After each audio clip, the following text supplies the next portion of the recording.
Próximo. La adulto es el profesor Pesce. Próximo. O que é importante aqui uma pequena coisa. Este aluno lá em frente, um aluno que foi expulso 2 vezes por causa da agressividade das escolas públicas. Pesce aceitou. No final, no início, este aluno era insuportável. Quando uma menina tocou ele, começou a papear, etc. Nesta situação, no final do primeiro ano, ele estava colaborando com um outro aluno num projeto dos alunos mesmos. Quer dizer, aprender significava para estes alunos pesquisar. Eles queriam saber o que acontece quando colocam batatas na terra e depois, um certo período, não está mais só uma batata, mas um monte de batatas. Aprender era o princípio desta prática de sala de aula, aprender a pesquisar. Foram 32 alunos que começaram com 6, 7 anos. Este professor Pesce não ensinou nenhuma disciplina, nenhum livro didático, etc. Cada dia, os alunos começaram num círculo, como se chama de uma roda, para pensar o que queremos aprender hoje. Tudo organizado por a diretora da turma, que todas as 2 semanas foi eleita novamente. Depois eles começaram a discutir. Alguns alunos disseram, hoje não quero aprender nada, fui aceitado, quero jogar, etc. Eu fui lá no final do primeiro ano, um caos incrível. Nenhum livro didático, nenhuma disciplina, matemática, alfabetização, isso. 4 anos. Este professor Pesce realizou esta perspectiva da autogestão de aprendizagem para os alunos. Claro, ele estava presente quando eles queriam ajuda, etc. No final de 4 anos, a turma deste Pesce foi avaliado rigidamente com critérios de PISA, a respeito da capacidade de ler, de escrever, de entender um texto. Toda a turma chegou num nível de 40% mais alto do que as outras crianças na Alemanha. Chocante. Esta prática chocante também sobre mim, que trabalho na universidade na formação de professoras e professores. O que estamos fazendo errado com nossa lógica de disciplinas, de conteúdos, etc.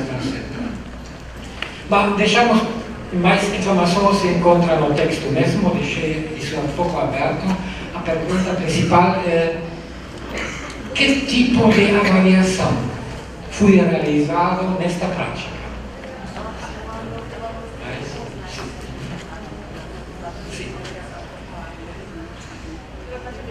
Claro que o ponto de partida era a avaliação de aprendizagem. É uma tarefa que os alunos e alunas mesmos começaram a realizar, com a ajuda do professor. A própria produção dos alunos nesta prática é visto como instrumento principal de autoavaliação. Nenhum teste, nenhuma prova, nenhum formulário, etc. Isso foi realizado em 2 passos.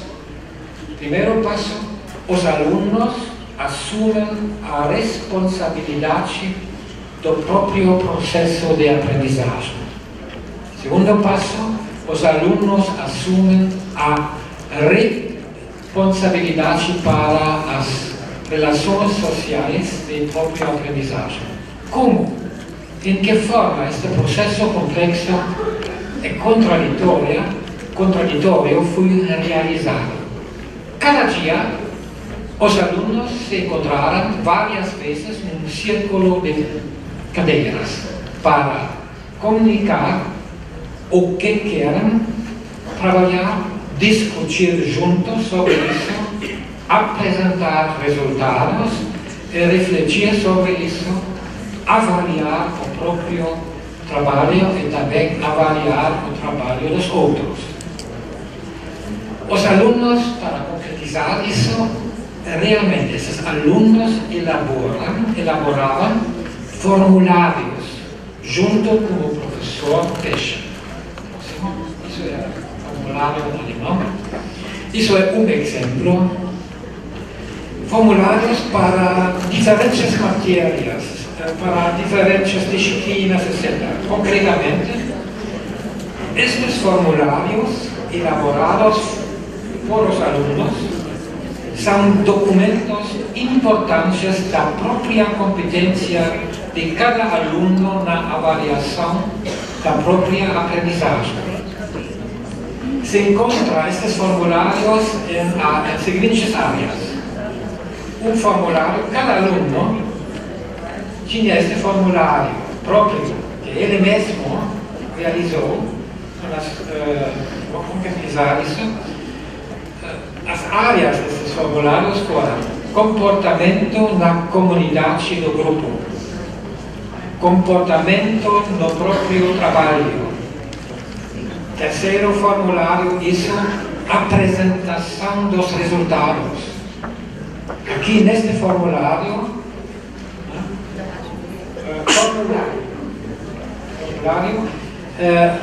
o aluno está avaliando a sua capacidade de apresentar resultados do próprio trabalho, resultados da própria aprendizagem. Por exemplo, mostro meu trabalho no grupo. Isso já sei bem, seja pouco, ainda não sei. Ou depois, não acho importante. Tudo foi elaborado por um grupo dos alunos. Para concretizar este formulário de apresentação, um pouco mais concreto, por exemplo, eu não consegui fazer um slide, eu gostaria de apresentar assim com as palavras. Mostro meu trabalho já sozinho no círculo. O trabalho dos outros me interessa. Depois, consigo apresentar os meus resultados assim que os outros ouvem com prazer.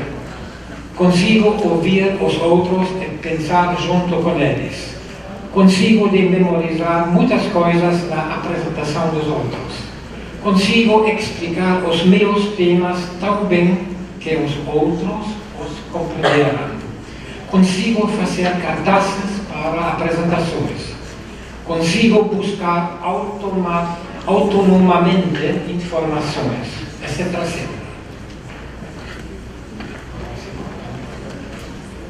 Um outro exemplo, disciplina que se chama no ensino primário Sachunterricht. Sachunterricht é um complexo curricular de diferentes áreas na primeira até quarta série. Por exemplo, uma área, perceber si mesmo. Outra área, conviver junto. Outra área, descobrir a natureza. Outra área, descobrir espaços. Outra área, compreender tempo e história. Outra área, compreender a técnica, etc. Isso é um formulário que esta turma elaborou desta disciplina. Na mesma lógica, tenho ideias boas para pesquisar, isso consigo bem, consigo pouco, ainda não consigo, ou também o aluno tinha o direito de dizer não acho importante.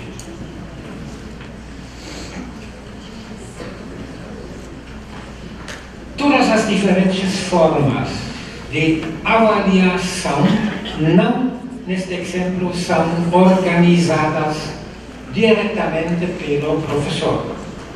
A base, o fundamento dessas formas se encontra na própria produção dos alunos e é na autoavaliação. Aqui entra também o feedback do professor. Importante é que esse feedback deve ser sincero e autêntico. Aceitar os erros dos alunos não significa ignorá-los. Este feedback do professor deve aceitar as possibilidades individuais do aluno de forma bem diferenciada. Agora, para mim, a pergunta para você, não vou dar uma resposta.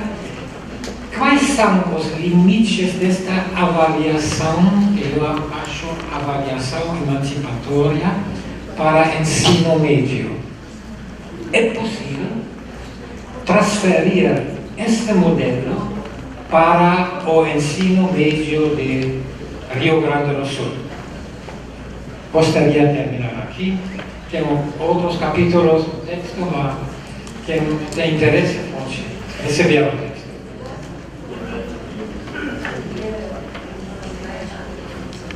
Para terminar, último, agora o próximo passo era uma comparação desse tipo de avaliação com a avaliação na pedagogia da Escola Cidadã de Porto Alegre, que o secretário José Luiz Acevedo, quando era secretário do município de Porto Alegre, inaugurou. Não vou apresentar isso, só para chegar para um pequeno resumo no final.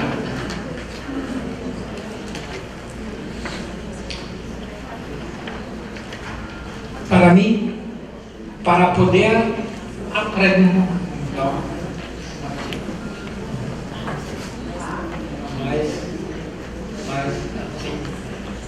para poder aprender, é preciso ensinar. Aprender não é uma tecnologia muito mais complexa. E ao mesmo tempo, quem ensina tem que ter a capacidade de aprender. O processo de aprendizagem dos seres humanos forma, junto com o processo de ensino, um sistema vivo, cuja sustentação é a construção, o intercâmbio de conhecimentos, emoções, afetos entre quem ensina e quem aprende. Um conjunto complexo de ações recíprocas e complementares forma este sistema em seu caráter fundamentalmente colaborativo. Gostaria de terminar com uma frase de uma personalidade que raramente se encontra na pedagogia, uma frase de Mahatma Gandhi. É conhecido. A frase é muito simples: seja você a mudança que você quer ver no mundo. Muito obrigado.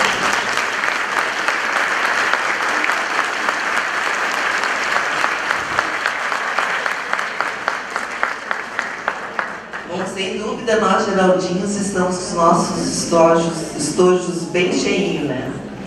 A sensibilidade do professor Bernard fez um bem muito grande nessa tarde. Foi interessante mudar no momento que escorreu o olho ali. Era muito olho brilhando, né? Muito bom ver o professor com o olho brilhando. É muito bom. Essa esperança se acende. As tarjetas já foram distribuídas, então vocês poderão então encaminhar para o pessoal de apoio as questões. Só lembrando, por gentileza, que hoje às 18 horas teremos um lançamento do livro Ensino Médio e os Desafios da Experiência. Será lá no Salão de Atos da URGS. Bem importante que vocês participem, vocês também são coautores desse livro. E logo em seguida estará a aula da rede estadual, que começa a partir das 19 também lá na URGS, com atrações culturais de diversas regiões do nosso estado. Então, convidamos a todos que participem desses dois atos, que são bastante importantes. E eu quero fazer um registro, acho que a mesa me autoriza, do comportamento dessa plenária, né? Foi um comportamento digno de professor público, com vontade de realmente fazer essa evolução. Eu, como professora há 30 anos, às vezes a gente ouve criticar a postura dos professores e que pena que essas pessoas que fazem a crítica não estão vendo isso, essa beleza dessa formação, não o comportamento no sentido de estarem quietos, mas atentos, né? Com sede, com vontade de beber. Isso é muito bonito, isso que faz a beleza do segundo seminário internacional, que já é o marco. Já temos duas perguntas. Soraya, da 12ª CRE, professor Bernardo. E para a professora Gelsa também. Como podemos nos desapegar ao conteudismo e à quantificação em peso, valor, do sujeito que insistimos em dar ao educando no final do trimestre. Prendemos-nos muitas vezes a classificar apenas e o que podemos medir, pesar, olhar, ler em cada uma das áreas. Conhecimento. Professores insistem em reforçar que a sua área é a mais importante, então o valor de sua nota deve prevalecer sobre as demais áreas. Avaliamos os alunos com lente de aumento e as nossas falhas como educador nem sempre são reavaliadas. Precisamos de coragem ou de consciência para avaliar de forma emancipatória. Você prefere uma ou faz um bloquinho? Eu não estou tendo tempo de fazer. Esta.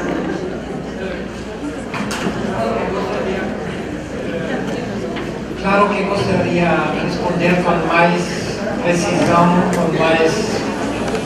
uma forma mais concreta, mas você tem o meu e-mail, depois gostaria de enviar mais informações, porque uma parte na minha fala não consegui apresentar a avaliação na escola cidadã.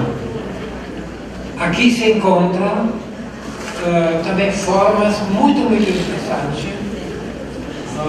Na década passada, na década hoje os alunos também entram exatamente nesta mesma lógica de participar, e também os pais, etc. O meu exemplo era um exemplo claro que não se pode simplesmente generalizar. Era um exemplo do ensino primário. Mas eu, talvez numa outra palestra, gostaria de concretizar isso no nível do ensino médio. Esta outra forma radicalmente nova de avaliar como uma tarefa dos alunos. Onde os alunos também entram no processo de uma avaliação do professor. Mas eu acho que isso é possível, também com adolescentes e com jovens. Só que, para mim, foi uma grande surpresa quando eu li a tese de doutorado de Neida Chito, como em que forma lá a avaliação é realizada como um processo muito complexo e não como este processo tradicional. Avaliar significa dar notas, boletins, etc. Até houve novas formas não se usa mais notas, isso é 10 ou isso é 6, etc. Isso é bem complexo. Processo no ensino médio lá na década de 90 em Porto Alegre. Só que atualmente esta escola cidadã, a prática mesma não se encontra como eu tinha a possibilidade de conhecer isso há mais de 14 anos atrás. Eu estou também, você tem o meu endereço de e-mail, eu estou pronto para responder todas as suas perguntas numa perspectiva mais concreta.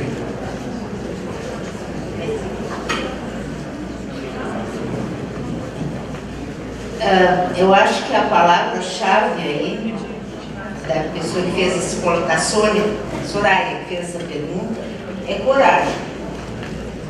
Porque para nós, por isso que eu gosto, essa citação do Eduardo Said que eu trouxe, não é qualquer coisa.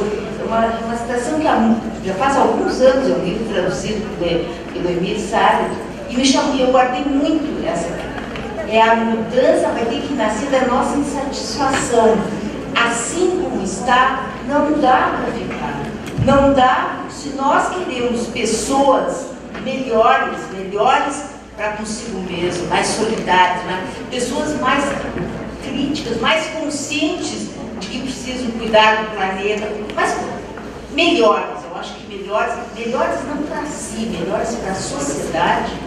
Nós vamos ter que começar a ter coragem, e eu acho que o exemplo que as professoras de juízo fizeram é um pequeno exemplo que não deve ter sido falta, elas devem ter tido muitos momentos que a vontade foi de dar na classe, mas a coragem, porque a gente começa a contar com parceiros, porque as pessoas começam a se dar conta, assim como nós vibramos com essas historietas do professor.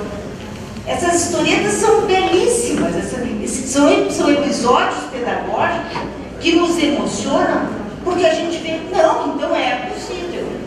E eu vou encerrar minha participação aqui nessa pergunta dizendo o seguinte: eu tenho um longo trabalho há muitos anos junto ao setor de educação no movimento sem terra. E o que eu tenho visto lá é alguma coisa muito diferente do que usualmente se encontra nas escolas. Lá é um jogo extremamente complexo e tem que participar dessas avaliações, mas ao mesmo tempo subverter o que está acontecendo lá dentro. E eu acho que eles têm dado lições excepcionalmente bonitas a respeito disso. Obrigada.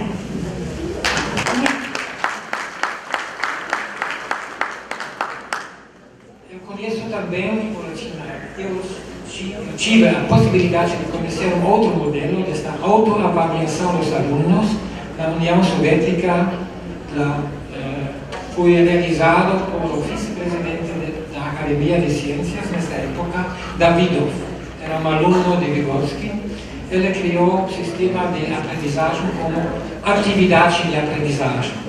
São 6 ações que os alunos estavam realizando para realizar a atividade de aprendizagem. Uma ação é a avaliação.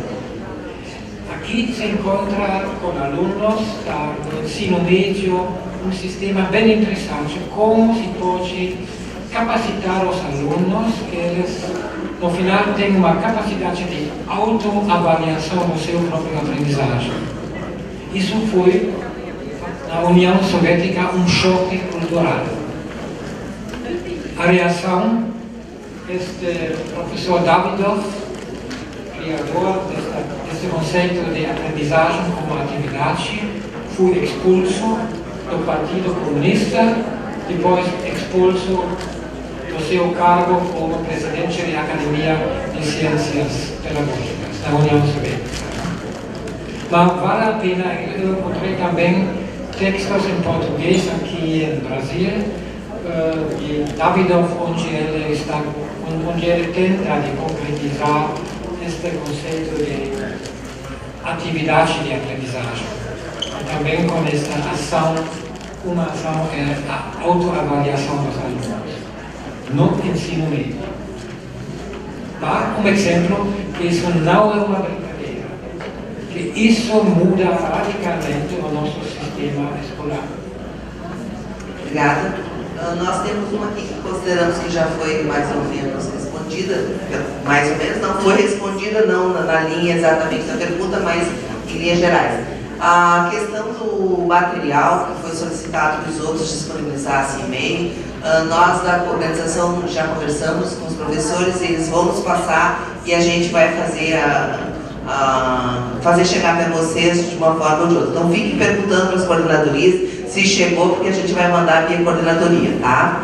As outras 2 perguntas, elas têm uma relação e elas são dirigidas à professora Gelsa, diz respeito à questão dessa lógica perversa, essa questão das contradições que muitas vezes se impõem na concretização, na implantação das avaliações de larga escala. Se isto é se tem uma crítica tão forte a elas, por que o MEC continua ainda a considerá-las, né?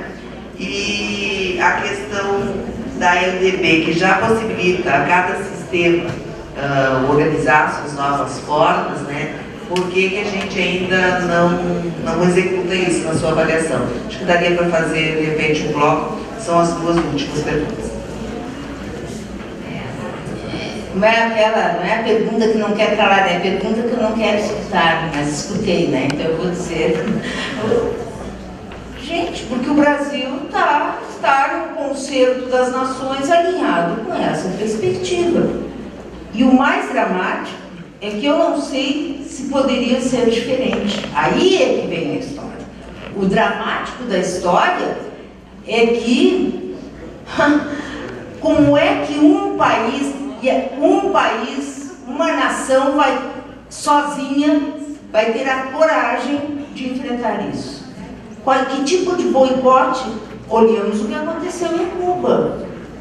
Quando Cuba quis instaurar um outro modo de organização social, até hoje está sofrendo boicote. Então eu acho que a gente não pode ser ingênuo. Eu acho que uma coisa que dá para fazer e que nós devemos fazer é criticarmos isso, é pensarmos sobre isso. Em função dessa fala de hoje, eu me pus a examinar a Prova Brasil. Sinceramente, eu fiquei escandalizada. Eu acho, diferentemente do meu amigo Bonfler, que a escola, eu vou usar uma palavra bem forte, está imbecilizando as crianças. Se isso é o que vai contar como conteúdo, eu fiquei espantada. Para crianças do primeiro ano, tem uma fila de 4 crianças, depois diz o número de quantas crianças estão na fila. Gente, essas crianças estão no mundo de verdade. Elas têm acesso, elas são mais expertas na informática do que nós. É o problema da geração antiga que vai ensinar, está tudo se mexendo agora, né? Então vocês vejam, as crianças, então nós estamos puxando as crianças para trás. E essas provas, elas estão referendando isso. Porque são provas absolutamente triviais, as crianças devem achar graça naquilo.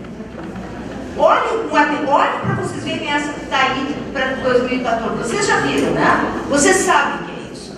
Então, eu vejo que matematicamente nós estamos, essas provas estão, e aí tem que dizer, bom, mas então o nosso lugar no Brasil, escutei, o primeiro lugar da China.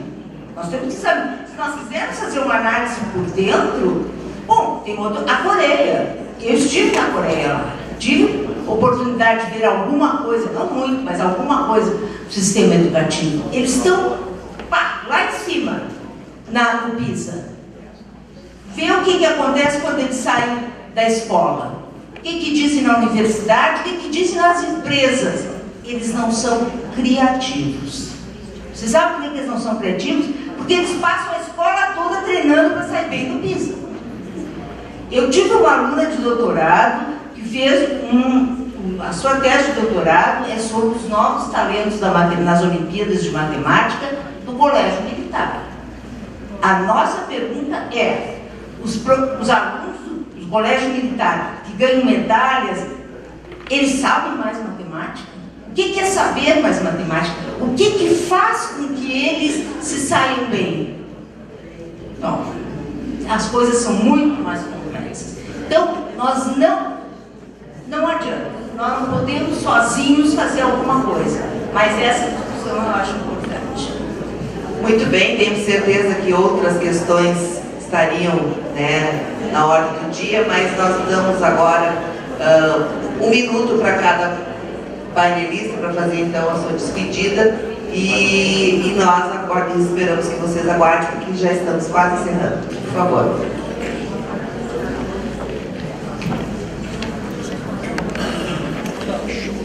Bem, eu quero dizer que a forma como eu costumo às vezes abordar os assuntos tem uma certa, a gente chama isso, né, de perspectiva normativa. O que é isso? O que afinal sustenta a nossa crítica? Por que nós criticamos? Por que podemos dizer que não gostamos disso, que a avaliação não está correta, que ela faz mais mal do que bem? Eu diria assim, por que a educação não apresenta ao mundo em toda a sua complexidade, em sua beleza, em sua riqueza? Então eu não entrei propriamente nos processos, né? Nos processos como eles ocorrem, meus colegas aprofundaram mais esses aspectos específicos. Mas eu um pouco, à luz da filosofia, eu tento pensar por que os homens educam, né? Qual a relação da educação entre uma geração e outra? Se essa relação não está adequada, temos que rever, sem dúvida, sempre o nosso desafio é fazer isso, repensar isso.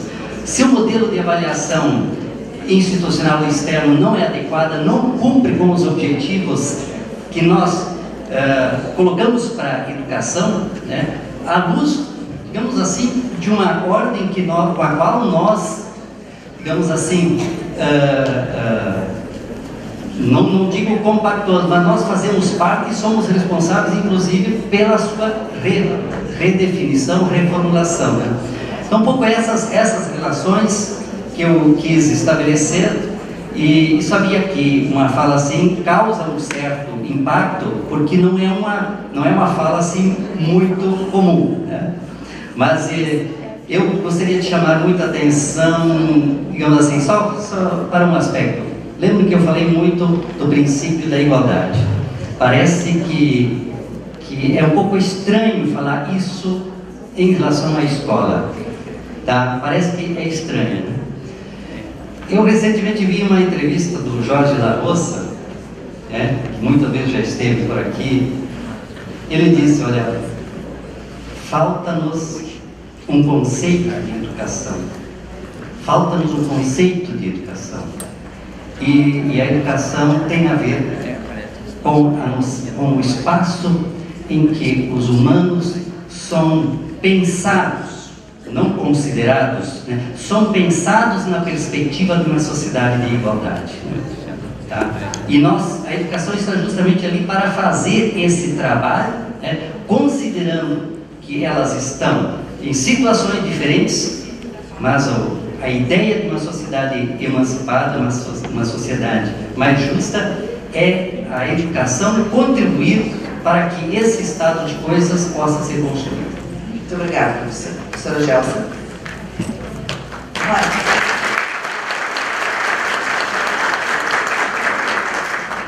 Eu quero agradecer por essas horas muito boas de vida que vocês me propiciaram.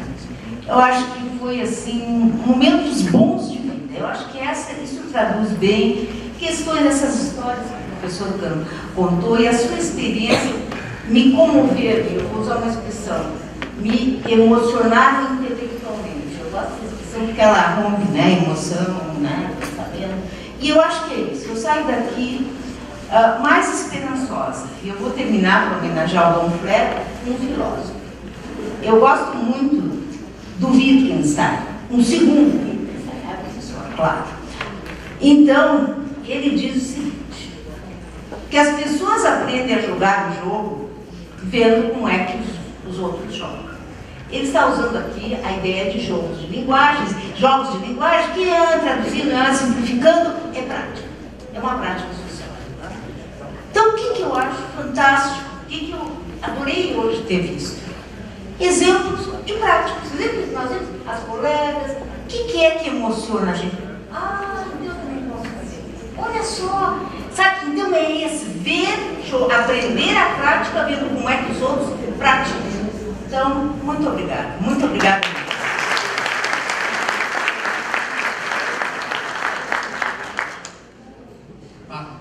Ela já disse a coisa mais importante. por um lado, a relevância, a importância dos afetos, das emoções, no processo de ensino e aprendizagem, e também a relevância dos afetos, das emoções aqui, na nossa sala, na nossa forma de comunicação. Isso, para mim, uma perspectiva de Alemanha é inédito. Agradeço muito.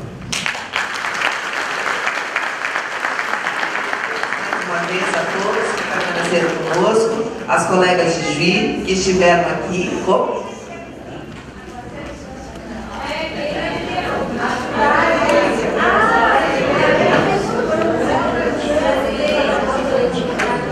A brasileira.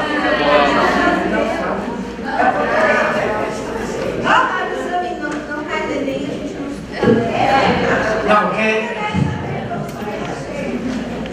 não era holandês, era Maurício de Nassau. Não foi badado, fundador de Recife, Olinda, etc. Nasceu na nossa cidade. Só para terminar, quando ele voltou, depois de 9 anos, como governador em Recife, Olinda, lá ele era luterano, construiu a primeira sinagoga de América Latina, etc, etc. Quando ele voltou para Siegen, ele não caiu numa depressão total por falta das lindas brasileiras, etc, etc. Agora eu vou pedir para a Débora nós entregarmos uma lembrança para cada um dos nossos painelistas, agradecendo mais uma vez e esperamos vocês lá na URGS às 18 horas. Desde aquela época, já impressionante por causa delas, né?